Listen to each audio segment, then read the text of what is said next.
Tervist siis minu poolt. Sain minagi võimaluse siin siis ette kanda täna ja selliseid võimalusi on vähe, nii et tuleb kinni haarata sellest pakkumisest. Enda ja selle ettekande taustaks ma ütlen nii palju, et kui ma hakkasin mõtlema linna tolmeldajatest ja mis ma neist tean ja mis ma neist rääkida oskan, siis ma avastasin, et ega ma väga ei teagi, et nagu otseselt ma ei ole nagu sekkunud, ma ei ole tegelenud nagu kõrgendatud tähelepanuga linna putukatega. Kuigi ma elan linnas, ma näen neid, aga kes ja kuidas seal neid mingeid aljastusi planeerivad ja kuidas see kõik sünnib ja kuidas ta parem oleks teha, selle peale ma pole palju energiat pannud. Ma olen küll tegelenud välitöödega ka Tallinna linnas ja uurinud siis linna putukaid, aga just sellise kõrvaltvaataja pilguga ja natuke arvamust avaldanud, aga sealt edasi rakendused jäävad siis nagu teistele. Ja siis see ettekanne saigi sellistest tähelepanekutest ja arvamustest, kuidas mul mis ma siis nagu, mille peale ma tulnud olen. Tolmeldajad ise, Eesti oludes muidugi putukad, Tuul on ka tubli tolmeldaja Eestis, aga Eestis siis enne kõike putukad ja neid on väga-väga palju. Muidugi mesilased on selline nagu lipurühm, et need on need põhilised tolmeldajad ees, aga tegelikult kõik putukad, mesilased, kahetiivased, liblikalised, mardikad, ka lutikad, kes iganes õisi külastavad. Ja nüüd tänapäeval on see tolmeldamise teema läinud nii aktuaalseks ja tähtsaks. Ja tänu sellele on siis siin ka eraldi teema nagu linna tolmeldajad, aga mul on raske tõmmata, et miks mitte siis üldse linnaputukad või linnaputukate mitmekesisus, miks just ainult tolmeldajad neist, aga olgu siis tolmeldajad. Et siin ühe pildi leidsin ka, kus on näha, et neid on väga mitmekesine seltskond, võib-olla linna elustikust kõige mitmekesisem üldse. Mulla elustik võib-olla konkureerida seal mitmekesisuse mõttes. Ja nagu ma ütlesin, et need on siis sellised putukad, tolmeldajad, kes külastavad õisi. Need on lihtne üles leida, tead, mis nad teevad. Kui ta on õie peal, siis ta on tolmeldaja.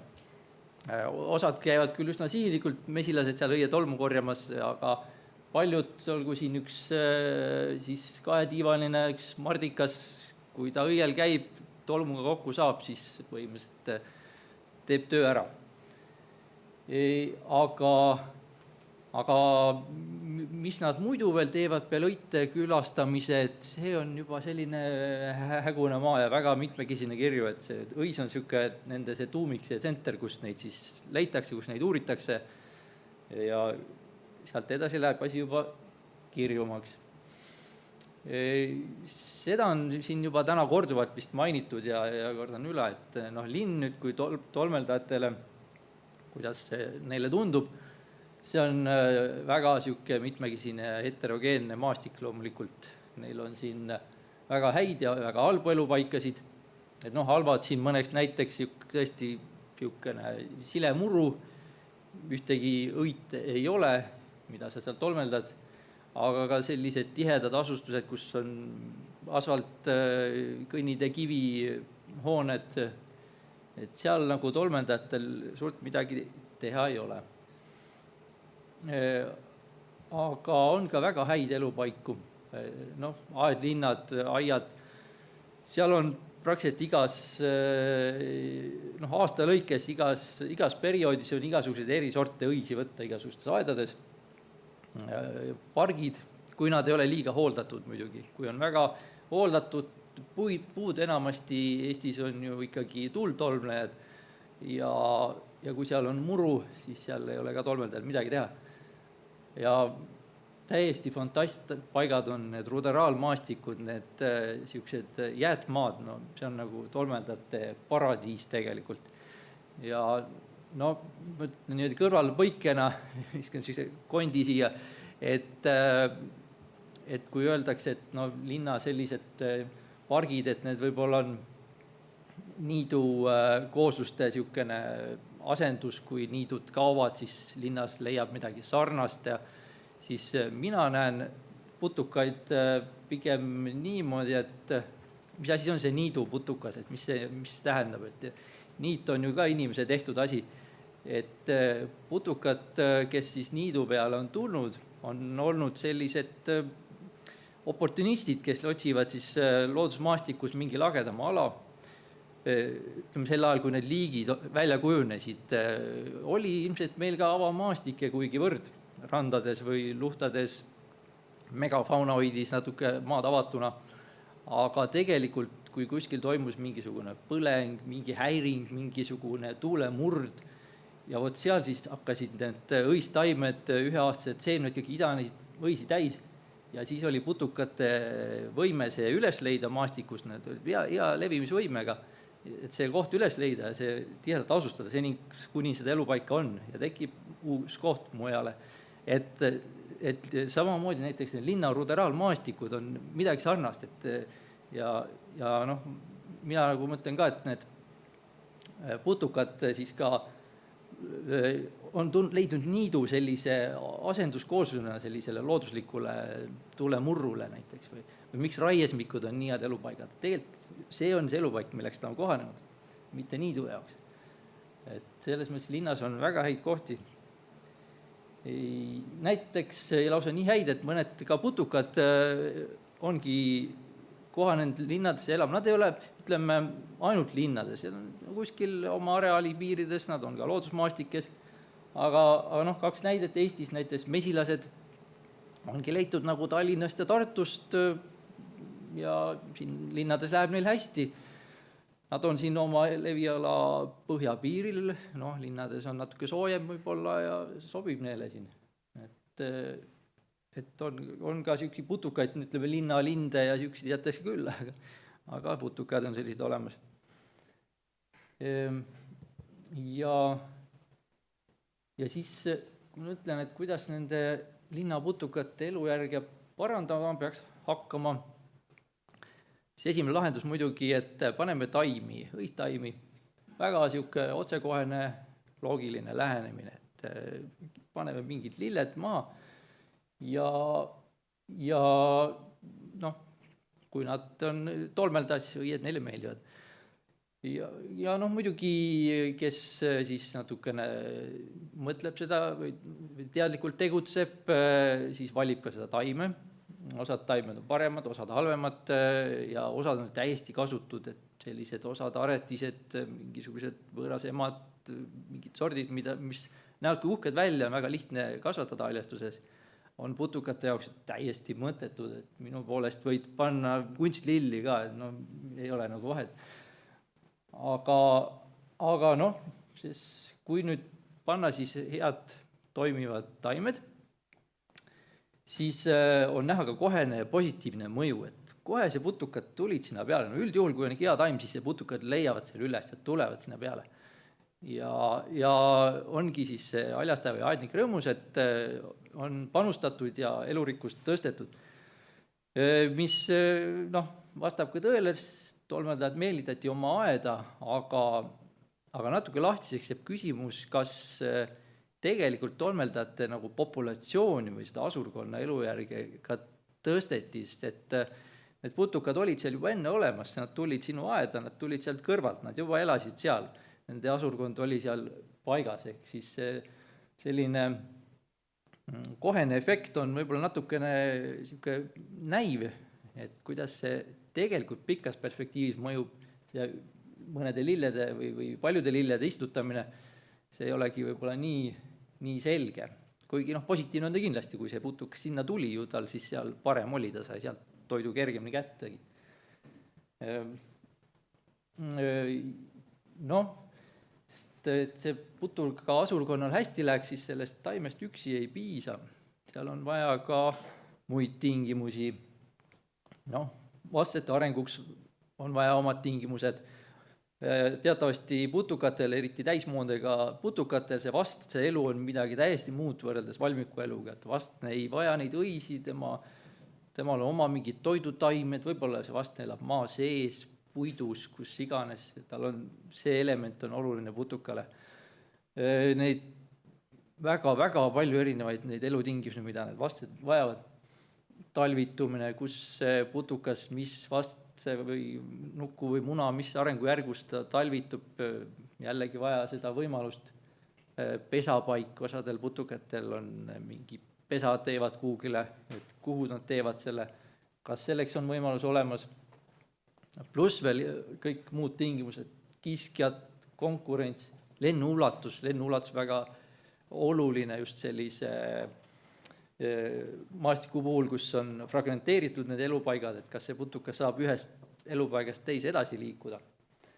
Ja see on üsna selgeid niisugusi trende või vastuseid ei ole, et see nende putukate lennuulatus on väga erinevatel liikidel ja erinevatel eluetappidel, nii et see on üsna keeruline seda kogu täit paketti nagu pakkuda putukale tegelikult.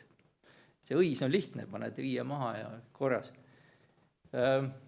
Näiteks mesilased, et mesilased mulle omale niisugune südamelähedasem rühm, et sellega on saanud tegeleda, et kuidas mesilastega on. Et mesilaste elus on põhimõtteliselt 3 nagu komponenti. On see toit, toidutaim, mingisugused õied, osad on spetsialiseerunud mingitele õitele, osad ei ole spetsialiseerunud, aga siis on vaja neil pesa paika. See on väga oluline, kuhu ta teeb oma pesa. Ka erakelulistel mesilastel on pesa, kus ta siis tassib selle toiduvaru õietolmu näol kokku ja kus ta vastsed arenevad.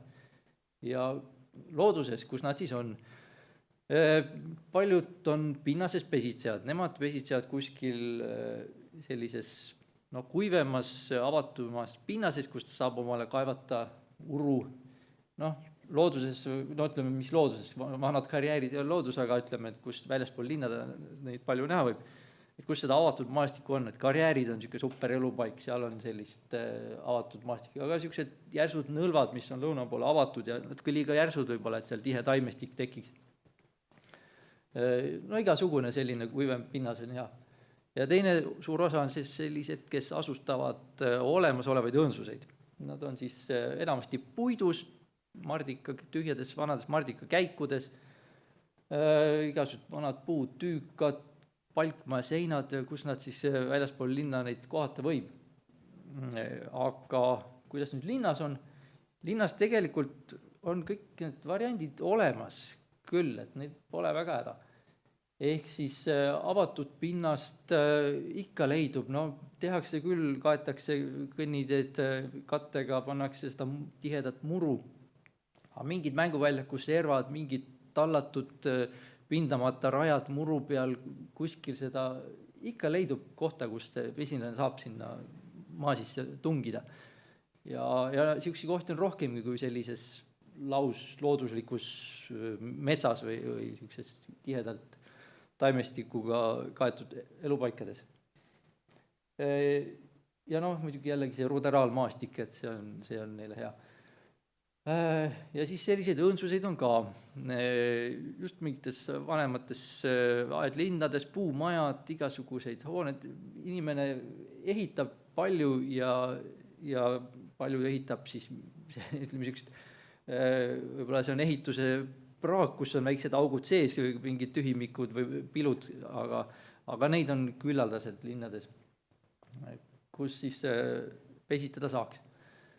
Et üks niisugune, mida linnades pakutakse, on see putukahotellid, mesilase hotellid, mida siis, kuhu mesilane võiks siis oma pesa rajada ja ka rajavad. Ütleme, hotellidest rääkides, nad ei ole niisugust hädavajalikud tegelikult, et linnas mesilased leiavad selle koha, kuhu pesa teha, aga kui see hotell tehakse, siis mesised sinna tulevad ja järelikult neil ikkagi see toetab neid populatsioone. Ja noh, nüüd kui mõelda, et ongi, et kui sa paned siis lillepeenra ja hotelli, et siis sa oled nagu kontrollitult täiskomplekti nõudmisi mesilastele teinud, noh, eeldades seal on nagu õiged lilled ka. Et aga noh, sarnast niisugust lähenemist nüüd kõikidele putukate kogusele elurikkusele me nagu ei suuda niikuinii teha, et nagu mõtlevad hakata jupikaupa kõikidele midagi pakkuma, et see läheb üsna lootusetuks.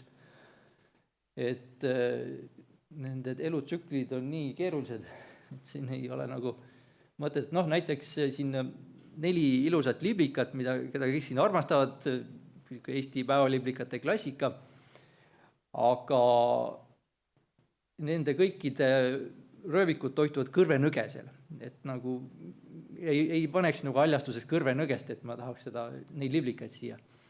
Aga samas neid liblikat aedasse tulevad, see nõgest ikka kuskilt leidub ja liblikas lendab hästi ja leiab selle oma toidutaimega ülesse. Ja just sama kõrvenõgese näide, et see tuleb ise, et just selline, et kui me liiga palju ei majanda, siis elukeskkond tekib talle ise enesest kõige hõlpsamal moel. Et noh, kui ma nüüd olen Eestis ringi sõitnud ja siis tegelikult on väga positiivselt mulje jäänud, väga palju tehakse ära linnades Eestis, kus on küll need haljastatakse siis mingit alasi üsna niimoodi optimeeritult, niidetakse planeeritult niimoodi osade kaupa, mingisugused alad niidetakse pool enne ja pool mingisuguse 2 nädala pärast korda mööda ja igast vahvaid asju olen näinud või see suvi sõitsin Türist läbi ja kohe pidasin auto kinni ja üks fantastiline lille siuke erinevaid taimi istutatud suur hulk kuhugile ristmiku ja veetsin kohe seal hulk aega, registreerisin ära, mis putukad seal kõik olid. Et ja tegevus on, aga ja sellist soovituslikke mingid uudseid geniaalseid lahendusi mul nagu pakkuda ei ole, et kuidas me nüüd siis, tegelikult kõik see töötab, aga mis peaks tegema, et peaks neid rohkem mõõtma, neid tulemusi, et me paneme need lilled küll kuhugile ja putukad sinna tulevad, aga kuidas nüüd nagu mõõta, et kas see populatsioon hakkaski nüüd paremini seal toimima või ei hakanud. Et võt seda tagantjärgi sellist analüüsi, et seda on siiski vähem, et ette planeerivalt küll, et mis me kuskil teha võiksime, aga kui me ära tegime, mis siis sai, seda ma ei ole nagu väga palju näinud. Et sellist mõõtmist, et kas enne või pärast või siis kontrollalat, ühtemoodi hooldatud ala versus teistmoodi hooldatud ala, et seda võiks teha küll. Ja just, et vaadata seda populatsiooni ennast, mitte seda, et kui mitu putukat on sellel õite kogumil, mis ma siia just nüüd külvasin, et peaks tegelikult vaatama nagu seda, mis seal tegelikult toimub. Aga see on muidugi keeruline, sest see on nagu töömahukas ja head ekspertiisi on vaja, ei ole Eestis palju selliseid häid putukatundjaid, kes suudaks seda liigirikkust nagu hinnata või määrata neid. Ma niimoodi vaatasin, et mul nagu omal häid andmeid ei olnud võtta kohe, mida nagu siia tänaseks tuua ja võrrelda mingid analüüsi tekitada, siis ma vaatasin, mis siis nagu juhuvaatluste põhjal, kas ma näen mingit trende või midagi, et mis on Eestis tehtud, et on ju loodusvaatluste andmebaasid ja inimesed teevad vaatluseid. Vaatasin Tallinnast, siin on nüüd nagu putukaleiud, ma ei hakanud siin nüüd putukatest tolmeldada eraldanud, kõik putukad, kus on leitud Tallinnast üks vaade, aga üsna hajusalt on neid, et nagu siin, mõnedes siin aedlinnades on nagu rohkem punkte, tihedamas vähem, aga ma arvan, et umbes neid punkte nagu rohkem saaks, siis oleks see päris huvitav isegi sellisest andmestikust, mis on nagu tekkinud ilma otseselt ise pingutamata mingid järeldusi teha. Et ka Tartu linnas siis on selline vaade, et siin kohati päris palju punkte, kohati vähem. Keskelt läbi natuke rohkem kui Tallinnas. Nii on, et ma siin ühe koha tõin välja, kus tundus midagi näha olevat ERMi juures, et on niisugune kuum koht seal Tartus meil ERMi haljastus. Et ma ei tea, ma nüüd näidata millegi vist ei saa punkti, et ma ei saan.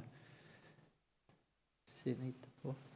Et see sama ERMi ees see park või see haljastus on nüüd see ala, et seal ei olegi väga putukaleid olnud, aga siin kõrval on küll mõnes kohas, siin on suur, siin on palju putukaleide ja need on niisugused kohad, kus nagu on huvitavalt käia. Aga vot siin asjaolu on see, et siin nagu siin allpildil on see ka, et siin ees on see ala, kus neid putukaid püüd, siin on palju hõisi, niisugune avatud pinnas. Siin taga on niisugune heinamaa rohkem ja seal nii palju hõisi ei olnud. Aga võib-olla see ei ole probleem, võib-olla need saanud putukad tulid sealt heinamaalt siia sööma lihtsalt, et see vajab natukene edasi toimetamist. Vot, ma lõpetan siinkohal oma juttu ära, kokkuvõtteks need samad punktid uuesti, et ma ei hakka üle kordama. Et tänan.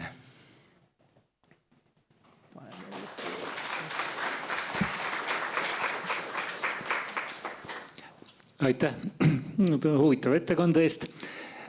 Kas meil on saalis küsimusi? Palun.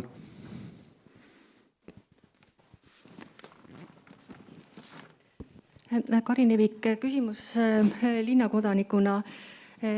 Kui on selline suur huvi oma rõdul linnaaiandust arendada väikesel pinnal ja on taimed siis valitud välja vastavalt senisele teadmisele putukasõbralikena.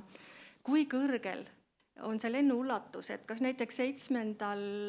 10. korrusel on võimalik tekitada sellist rõdukompositsiooni, et inimesel on võimalik tunda rõõmu ka putukatest või mis korrusest umbkaudu alates võiks siis drastiliselt langeda see putuka lennu ulatus? Ja küsimus. Niisugust selget kohest vastust mul ei ole, et ma ütleks, et kuskil teine korrus, kolmas on, nad lähevad küll, aga sealt ülespoole ikkagi mõned niisugused julgemad ja vapremad ja tugevamad jõuavad, et tegelikult nad ikkagi püsivad pigem madalal, et kõrgele väga ei tule, ma kardan. Jah, palun. Mina tahtsin, aitäh Villu, ma tahtsin täpsustada või omalt poolt lisada sellele kunagistele megafauna jutule natuke juurde, et ma ise olen viimastel aastatel tänu sellele, et hästi palju on lisandunud teadmisi selle kohta, millised olid jääaja eelsed Euroopa tingimused ja kui palju meil oli seda megafaunat, et siis et on see ökoloogiline paradigma on viimaste aastate jooksul üpris kõvasti muutunud, et kui suurt rolli need suured herbivoorid, keda Euroopa täis oli, kui suurt rolli nad ikkagi mängisid. Ja Euroopas keskmiselt oli enne eelmist jääaega isegi nii palju kui 200 kilogrammi suurt herbivoori hektari kohta, mis on nii suur mass, et nad tõenäoliselt meie maastikud olidki sellised poolavatud, väga suurte puudega, kellel õnnestus hammaste vahelt pääseda, aga sellised ökosüsteemid, nagu me täna näeme meie pärandniitudel, puisniitudel, mis on väga putukarohked ja taimerohked, kus siis, mis omakorda see, et nad on ajalooliselt nii levinud olnud, vastab hästi taimeökoloogide ammusele sellisele, ütleme, paradoksile, et kuigi niite on meil vähe ja et nad püsivad praegu vaid inimese toel, et miks siis nad nii pagana liigirikkad on, et kõik kohad on liike täis. Ja niidud ei ole ka väga lühiajalised, vaid ka väga püsivad, et meil on tehtud endal töid, kus me näeme, et liigid saavad koguneda 100 aastate vältel ja see kooslus aina rikastub niiduliikidega ja kindlasti mõnevõrra ka putukatega. Ja lisaks siis ka loomade toodud häiringud maastikesse, et need ka paistavad, soosivad putukaid, et kes siis kraabivad avatuks mõningaid pindasid või siis liivaseid alasid. Nii et ma arvan, et näiteks, nüüd on küsimus ka, et kas sa arvad, et kas karjatamine linnas soosib putukaid linnas? Jaa, kindlasti. Toetan. Aitäh. Meil on ka üks veebist tulnud küsimus. ja see on selline, kas putukahotellid võivad ka ökolüksud olla? Ja sellest on räägitud küll, et nad osad on jõudnud seisukohale, et nad on halvad ja seal et levivad haigused, putukad on nii tihedalt koos ja haigus levivad neile üksteisele edasi ja seal on veel mõned põhjused, võib-olla nende kiskjad, kahjurid saavad nad ühest kohast kätte ja ründavad siis hotellis, aga mina otseselt probleemi ei näe, sest ma olen näinud küll ja veel, kui nad elavad sama tihedalt ja veelgi tihedamalt koos ka looduslikus elupaigas, ise vabatahtlikult. Ja ma ei ole näinud, et putuka hotellis nüüd toimuks mingisugune kollaps, et seal nüüd ükskord see aruks kukub, et kui hea putuka hotell, see töötab aastaid, aastakümneid, seda materjali tuleb uuendada, et ära ei mädaneks, aga noh, ma arvan, et need on natukene liiga niisugused ettevaatlikult, et kes ei toeta neid putukahotelle sellepärast, et see nagu lõksuna töötaks. Selge, suur aitäh ettekande eest.